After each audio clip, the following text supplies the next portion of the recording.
In today's day and age, there's a struggle to define the term woman.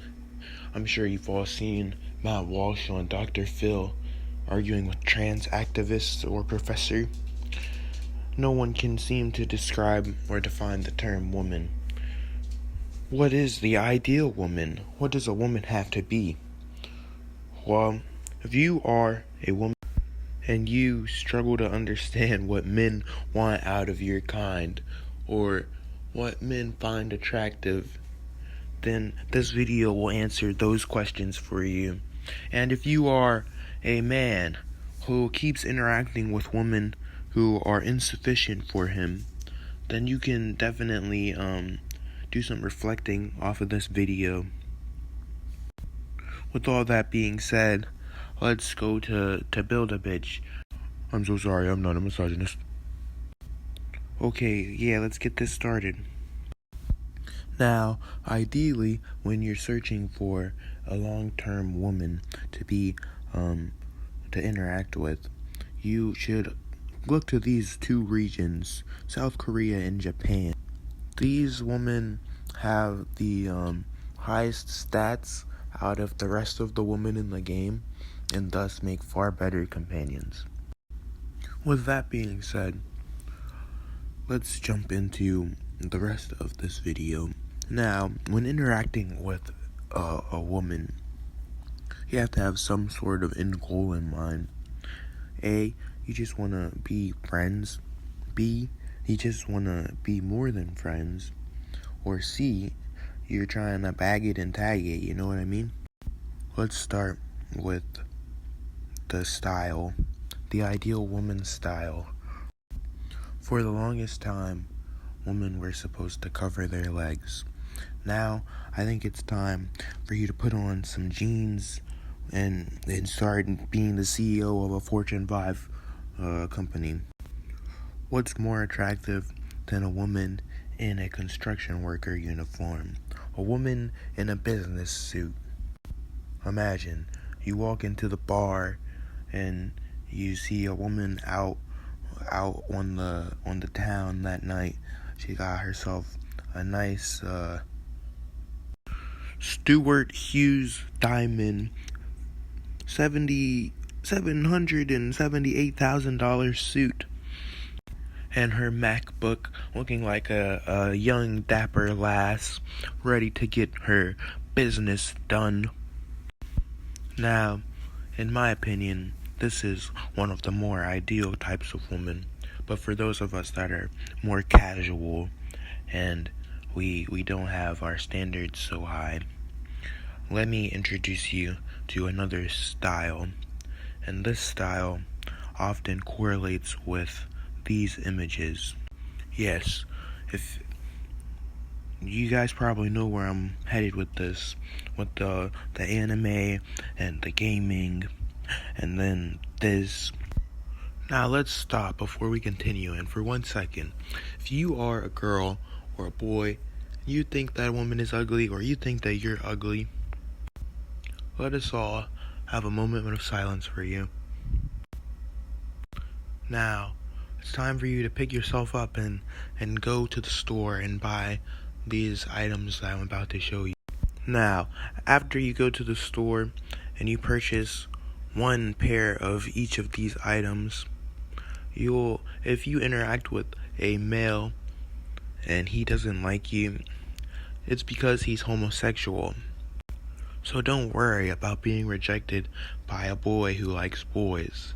It's kind of counterintuitive. Now, all of these have about the same effect, and once you put them on, you're going to notice that men start paying a lot more attention to you and have a lot more respect and hold you in higher regard. Heck, they might even put you at the top of their most attractive females that they know list. We've explored the superficial and the material aspects of interaction, but what about the personality traits of the ideal woman? Now, one of the most important traits in a woman for a man is submissive. I'm just kidding, no. Creativity. I'd say most men expect a female to at least be in the slightest bit creative. Whether that creativity is pursued via a comedic sense and she's a funny girl that's just fun to be around, whether that creativity is pursued in the sense of her being an alpha and she will 1v3 your squad in Apex Legends and just be an epic gamer, or if she's a content creator who has an archive of quality content and she may want to even include you in it. These are all important traits and these matter, but most of all, what every man seeks in a woman, that it's universally accepted. This is just the common denominator. What every man is tired of and what every man wants. Well, first tired of. They're tired of interacting with stupid females. And what every man wants is a female who will elevate him. Or at least what the type of man that you should wants is a female who will elevate him. Some men really do like having a dull female because they want to feel like they're smart, or they're dumb, so they really do not like interacting with intelligent people. Too much work for their little brain. If anything, the acting, all those Snapchat stories or TikToks where it's like the girl pretends to be mad just to get to her boyfriend. Most boys don't appreciate that. Boys aren't very emotional creatures. Men aren't supposed. I think women are the more emotional, and thus, having to exert yourself, like, say, I have to be an empath, or I have to be angry on your behalf, and then you tell me, oh, it wasn't even, you weren't serious. It's like, you're literally just wasting my time. I don't know. It's just that I'd say on both sides we need to maybe play some of those like those brain games that you see on ads where it's like, this will help stimulate your cerebral cortex and you'll gain 5 IQ points overnight. Something like that. Or do you have Alzheimer's? Well, this game will help you regain your good memory or something like that. I don't know. But yeah, overall, I guess the real answer is that there is no ideal female, and that when you generalize something, there's always going to be the polar opposite. Thus, it's hard to put everything into one group. But at least these tips will give you an idea or a template to base your new persona off of. Hey, thanks for watching my Mawigia. Leave a like and subscribe.